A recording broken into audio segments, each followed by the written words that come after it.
मित्रमंडळींनो, आपल्या युवा मराठी चॅनलचे 1000 सबस्क्रायबर होण्यासाठी युवा मराठी चॅनलला सबस्क्राईब करा. तर आजच्या भागामध्ये घडतं असं, इकडे आता जी राणी आहे ती इंद्रची वाट बघत असते आणि विचार करत असते, इंद्र सर अजून काय येत नसेल, काही झालं तर नसेल ना तिकडे, मला तर त्यांचा फोन पण नाही लागला, मला तर खूप टेन्शन येतं आहे असं म्हणते. आणि तिथे उभा असते तेवढ्यात इंद्र येतो आणि राणी इंद्रला बघून, इंद्र सर तुम्ही आलात घरी? तर इंद्र म्हणतो की हो राणी. तेवढ्यात आता राणी म्हणते की अहो इंद्र सर, मी दिलेला शर्ट तुम्ही घातला होता पण तो दिवसभर आहे तसाच राहिला, म्हणजे तुम्हाला तिथे जास्त काम नव्हतं वाटतं.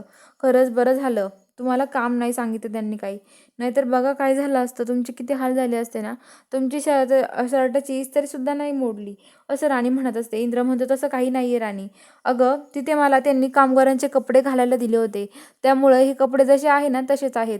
असं म्हणल्यावरती राणी म्हणते काय, कामगारांचे कपडे आणि इंद्र सर तुम्हाला घालायला दिले का? तर इंद्र म्हणतो की हो राणी. तर आता लगेच मालती हे बोलणं ऐकते आणि मालतीला खूपच राग येतो. मालती म्हणते काय, हेच कपडे घालायला दिले होते?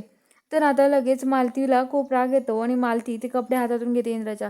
सगळे लोक जमा होतात तिथे आणि आता मालती म्हणते की तुझ्यामुळे माझ्या पोरावर ही वेळ आली आहे, राणीला म्हणतात. आणि तुझ्यामुळे माझा मुलगा असं करायला लागलाय, त्याला ते कामगारांचे कपडे घालायला लावले, त्याच्याच फॅक्टरीमध्ये कामगार म्हणून त्याला जायला सांगितलं, तुला काही वाटत नाही का राणी, असं म्हणत असते. आणि आता ती इथे कपडे घेते आणि जाळून टाकते. तर इकडं विक्रांत घरी येतो. विक्रांत घडलेलं सगळं काही तो त्या दादासाहेब महाडिकांना सांगतो. तर आता जो दादासाहेब महाडिक आहे तो म्हणतो की बरं झालं आपल्या फॅक्टरीत तो कामाला यायला लागलाय आता, असं म्हणत असतात. तर आता इकडं जो इंद्र आहे, इंद्र पण आता ते बोलत असतो. तर तेवढ्यात आता जी राणी आहे ती एकटी तिथे उभं असते आणि तिला कोणी दिसत नाही आजूबाजूला. ती इंद्राला खूप आवाज देते. तेवढ्यात इंद्र तिकडून आवाज देतो इंद्राचा, राणी थांब तिथेच. आणि राणीचे डोळे झाकतो आणि म्हणतो की राणी चल माझ्यासोबत. तर ती म्हणते अहो इंद्र सर, कुणी बघेल ना. तर इंद्र म्हणतो कोण नाही बघत, चल माझ्यासोबत.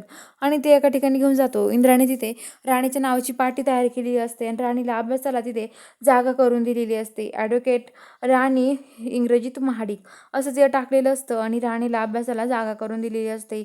इंद्र म्हणतो की राणी हे तुझं सरप्राईज, दररोज इथेच अभ्यास करायचा. तर राणी म्हणते ठीक आहे इंद्र सर. तर बघूया आता पुढील भागात काय घडतं बघायला चॅनलला सबस्क्राईब करा.